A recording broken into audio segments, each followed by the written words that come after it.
Welcome to Love Lies Chronicles. I wish I could say there was a clear moment, one fight, one cruel phrase, one obvious betrayal that led to the slow collapse of my marriage. But it wasn't like that. It never is. The slow kind of heartbreak always comes quiet, like water dripping through your ceiling. You only notice the damage when it caves in. We've been married almost 7 years. No kids, not by accident or infertility, just mutual choice.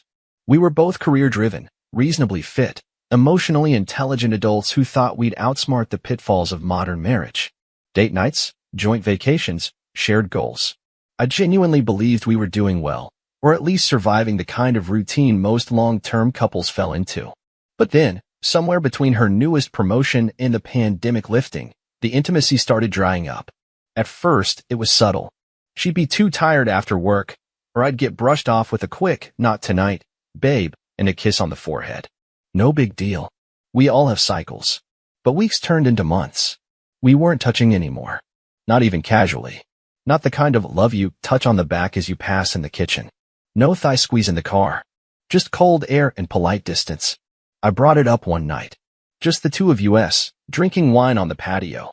I asked gently if everything was okay. She swirled her glass and smiled like I was overthinking. "We're just evolving," she said. "Not every relationship has to be physical forever. We're better without intimacy. It removes the pressure. Better without intimacy."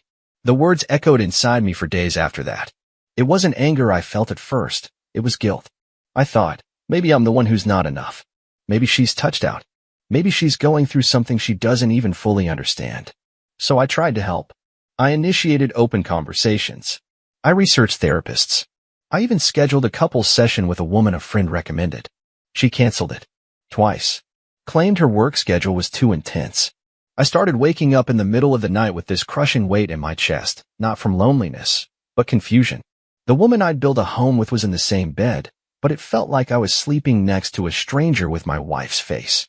We talked about the news, groceries, her mother's shoulder surgery. But any time I brought up us, she either rolled her eyes or changed the subject. Eventually, I stopped bringing it up. What stung most wasn't the lack of sex. It was that the silence had become normal. She was kind, still. Smiled at my jokes. Made me coffee if she got up first. But there was no closeness, no spark, and no effort to find it again. Then, about a month after our 6-year anniversary, which we celebrated with a polite dinner and separate showers, something changed. Not in me. In her. She seemed content. Almost too content. She stayed out longer after work, saying the office was picking up. Started wearing lipstick again. Bought new gym leggings. She started going to this Pilates studio downtown at 6 a.m. sharp, even though she used to mock those kinds of people. "I just need to feel good in my own body again," she said. I told her I supported that. Of course I did. Who doesn't want their spouse to feel good about themselves? But there was this moment, this small, cruel moment, where we crossed paths in the hallway one morning, both heading for coffee, and I reached out to tuck her hair behind her ear. Something I'd done 100 times before. She flinched. Not violently. Not dramatically. Just slightly. Like someone dodging a mosquito. Then she forced a smile and muttered, "Sorry, I'm just on edge." But that's when it hit me. We hadn't been us for a long time. And I wasn't the one holding back anymore. I was just the one still hoping for a comeback. I tried one last time. Set her down and asked her, point blank, if this was what she wanted. A marriage without connection, without affection. Was this really what she believed was best? She didn't hesitate. "Yes," she said. "I think the pressure to perform, to always be on for each other, that's toxic. I feel free now. I can just be myself." "Without touching?" I asked. "Without needing to," she replied. "Some people just outgrow that part. I'm finally at peace." And that's when something inside me shifted. Because what she called peace, I recognized as absence. She wasn't fighting for us anymore. She was settling for whatever hollow shell we had left. And expecting me to settle, too. So I did what I always do when something breaks in my life. I got quiet. And I started planning. After that conversation, everything looked the same on the outside. But it wasn't. We still had coffee in the mornings. Still shared takeout on Fridays. Still watched that ridiculous cooking competition show she liked. But I stopped trying. No more light touches. No more subtle invitations. I gave her what she said she wanted, a marriage without intimacy. And for a while, she seemed relieved.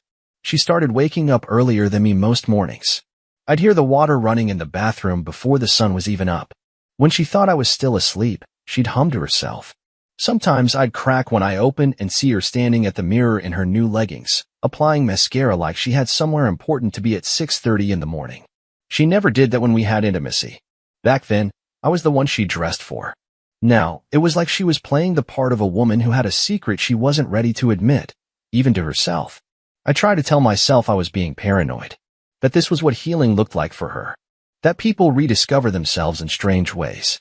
But that part of my brain, the one that always notices patterns, kept tugging at threads. Like how she suddenly started locking her phone, or how she flipped it face down when we were eating, or how she laughed at texts that came in late at night and said, "Oh, it's just Maya from Pilates," even though I'd never heard of a Maya before. That's when I remembered something from a few months back. She'd been venting about a friend of hers, someone who went through a divorce after cheating on her husband. She was furious at the friend, disgusted even. Said things like, "If you're done, be done. Don't use someone as emotional scaffolding until you can escape." It stuck with me, because now she seemed to be doing just that. One night, I broke my own rule and checked our shared Google Calendar. She used to update everything there, work calls, dinner plans, gym classes.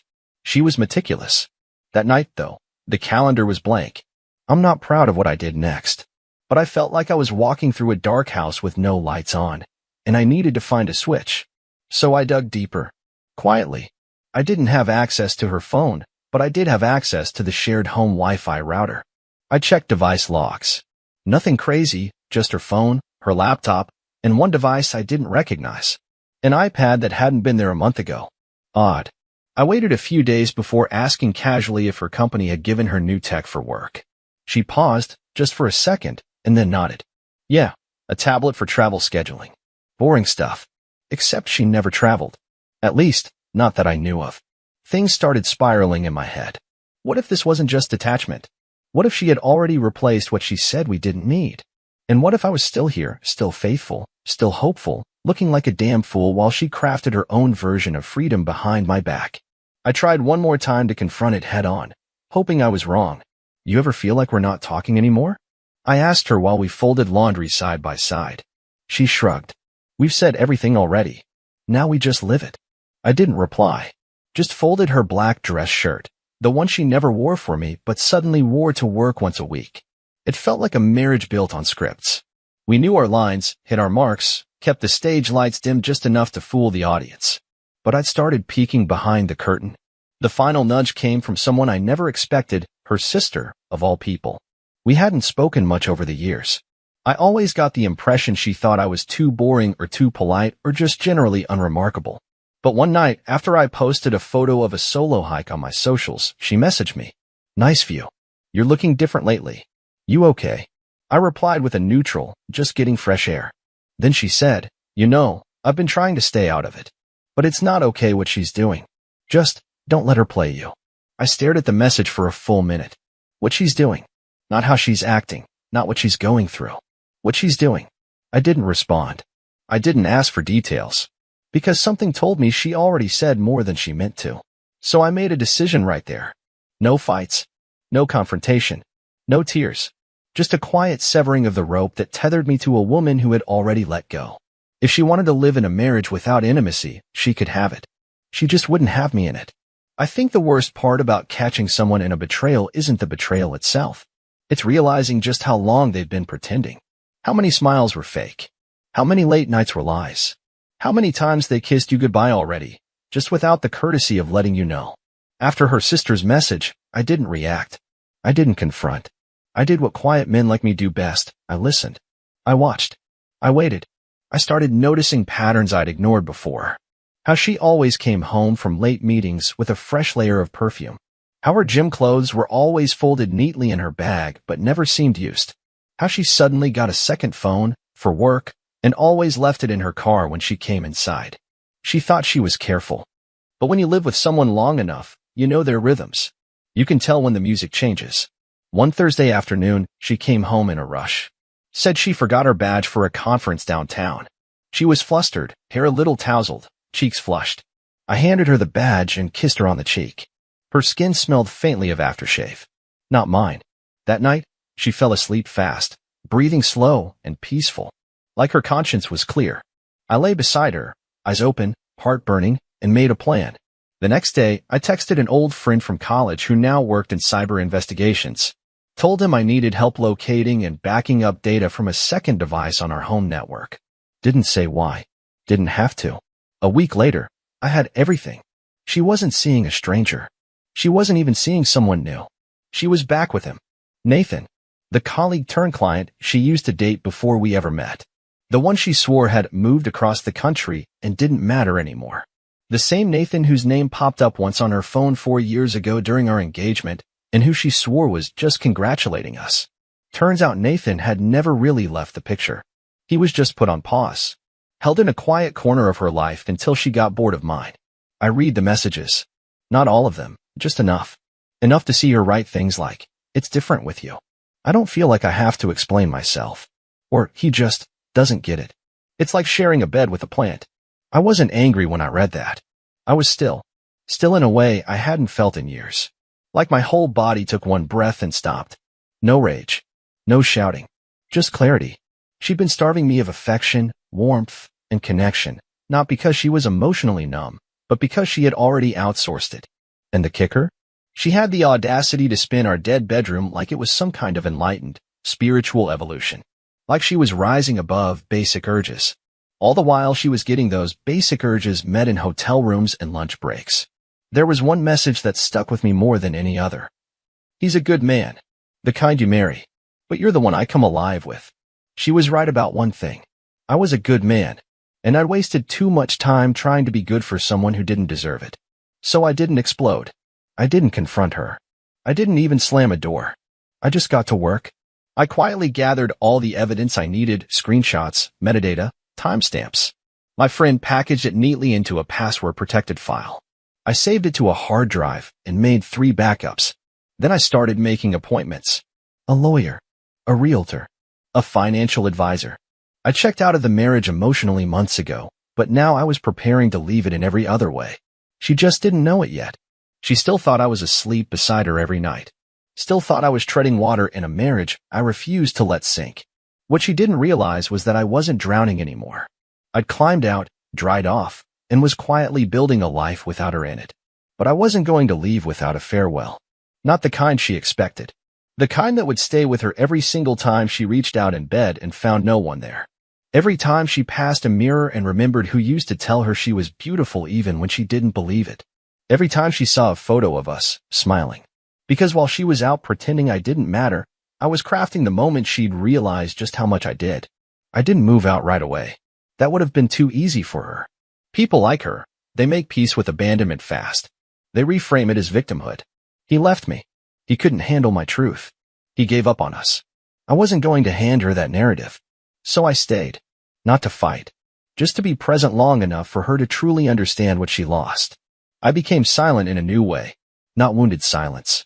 Not cold shoulder games. Just absence. I was there, but I wasn't there. I woke up before her. Went for early runs. Took weekend trips to visit an old friend or help my cousin move. I smiled. I cleaned the kitchen. I folded her laundry without being asked. I gave her no ammo. No tantrums. No accusations. I became the ghost of the man she took for granted, still familiar, but fading. She noticed. Of course she did. She started leaving the bedroom door open again after her workouts. Started sitting next to me on the couch instead of across the room. One night, she even reached for my hand during a movie. I let it sit there for a second, then stood up to pour myself a drink. She didn't ask why. She was smart enough to know. Then came the cracks. "I've been thinking," she said one night, curling up beside me in bed, something she hadn't done in nearly a year. "Maybe we should go away together. Just us. A weekend trip or something." I nodded. Maybe. That was it. That was all I gave her. A maybe. Another night she lingered after dinner, sitting across from me at the kitchen island with a half-drunk glass of red in her hand. She was swirling it like she used to back when we were dating. Back when wine was foreplay. "I feel like we're finally finding our rhythm again," she said softly, searching my face for something. I replied. I didn't say yes. I didn't say no. I didn't say anything at all. It drove her crazy. I watched her flail behind her polished smiles, watched her grow increasingly unsure of her footing. For once, I wasn't dancing to her emotional choreography. And while she scrambled to regain control of whatever this had become between us, I was quietly finishing my exit plan. The lawyer was brilliant. She helped me draft a separation agreement that protected my assets, documented infidelity, and preemptively addressed property division. My friend, the one who helped with the data, referred me to a realtor. We got the house evaluated. I filed paperwork to sell my half and liquidate. Not out of spite. Just closure. When the day came to put things in motion, I didn't throw it in her face. I just handed her an envelope one Sunday morning after pancakes. Her face lit up when she saw me walk toward her, probably thinking it was some kind of love note. It wasn't. She opened it, scanned it, read it again, then again, slower. What is this? I didn't answer right away. I poured my coffee, sat across from her, let the moment hang in the air just long enough to hurt. It's the life you said you wanted, I said quietly. Her mouth opened slightly, like she was about to say something, but nothing came out. This isn't a fight, I continued. I'm not angry. I'm not lashing out. I just finally believe you. We're better without intimacy, remember? So I'm giving you exactly that. She set the paper down with a trembling hand. I didn't mean. You did, I cut in. Maybe not in those words. But your actions were fluent. I heard every sentence you never spoke. Tears welled up. Not dramatic ones. Just slow, bitter drops. The kind that only fall when the consequences are real. I thought you didn't know, she whispered. I tilted my head. Know what? She froze. And for a moment, we both just sat there, the weight of the unspoken suffocating the room. I stood, set my mug in the sink, and headed toward the door. I'll be staying with a friend for a few weeks. Paperwork's in the envelope. Lawyer's info is included. No rush. You don't need to sign anything today. She called my name. I didn't turn around. I just grabbed my keys, walked out, and let the door click shut behind me. It wasn't a slammed door. Just closed. Finally, peacefully, closed. She didn't sign the papers that week. Didn't call either. I expected both. Instead, I got silence. A weird kind of standoff, her trying to figure out if this was real, if I was bluffing, or just needed time to cool off. She didn't understand that I wasn't mad. I wasn't emotional. I was done. I stayed with an old friend from college. Quiet apartment, clean routines, no drama. I started sleeping better. I'd forgotten how deeply a person could sleep when they weren't waiting for affection that never came. Every morning, I ran longer. Every evening, I cooked. Read books I hadn't touched in years. I picked up the guitar again, my fingers awkward on the frets at first, then steady, then confident. Music filled the corners of a space that used to echo with her absence. She texted twice that first week. Can we talk? Then 2 days later. I'm not ready to give up. Please. I didn't respond. Not because I was punishing her. I just didn't owe her any more clarity than she gave me when she chose someone else while I slept next to her every night. By the 3rd week, I got a call from her sister. The same sister who'd sent that cryptic message weeks before. She's losing it, she said. She's been showing up to family dinners crying. Says she made a mistake. Says she wants to fix it. I just listened. She said you always loved her more than she deserved. And now she knows it. Maybe she always knew. I thanked her and hung up. The next night, I got a knock at my friend's place. It was her. No makeup. Just a hoodie and jeans. Her face was pale, puffy from tears, like she hadn't slept in days. She looked up at me like she'd been rehearsing what to say the entire drive over. I don't even know where to start, she said. Then don't, I replied gently. She tried to laugh, but it cracked halfway through. You always had a way of making silence sound like a sentence. I stepped outside and closed the door behind me. We stood on the landing under the yellow light of the porch lamp. I miss you, she said. I miss us. I nodded. I believe that. I wasn't thinking clearly. I thought I needed something else to feel alive. You did, I said. And now you get to live with that choice. She swallowed. It wasn't real. With him. Doesn't matter. It was real enough to destroy what we had. She looked at me, eyes pleading. Don't you miss me? Don't you miss this? I let that sit for a second before answering. I miss who you were. And I miss who I was when I loved you. But whatever this is now. No, I don't miss this. Tears streamed down her cheeks. She reached out for my hand, and this time I didn't flinch. I just didn't give it to her. You said we were better without intimacy. I said, voice calm. Turns out, we're better without the illusion of love too. I stepped back. She stood frozen, the weight of everything she threw away suddenly too heavy to carry. Take care of yourself, I said. And then I went inside. She didn't knock again. Weeks passed. The house sold faster than expected. The divorce was clean, signed, filed, finalized. I heard through her sister that Nathan ghosted her after she admitted she'd been married the whole time. Apparently, he wasn't looking for complications. Ironic. She tried to reach out again after that. Email, voicemail, even an old-school letter. I didn't respond. Some people need closure. Others need silence to learn what they lost. I'm not bitter. I don't hate her. I just outgrew the version of myself that would have waited one more day for someone who already left the room months ago. These days, I live smaller, but fuller. I've got a place of my own. A few close friends. A few new ones too. I take long walks without needing a destination. I write. I play guitar on the weekends at a local cafe. I've even gone on a few dates. Nothing serious yet, but I'm open. That's the thing no one tells you about losing someone who doesn't really love you. It doesn't ruin you. It frees you. Because one day, you wake up and realize you were never hard to love. They were just never ready to receive the kind of love you had to give. And now I save that for someone who'll never ask me to live without it again. Dear listeners, please share your thoughts in the comments, and do not forget to like, share, and subscribe to the channel.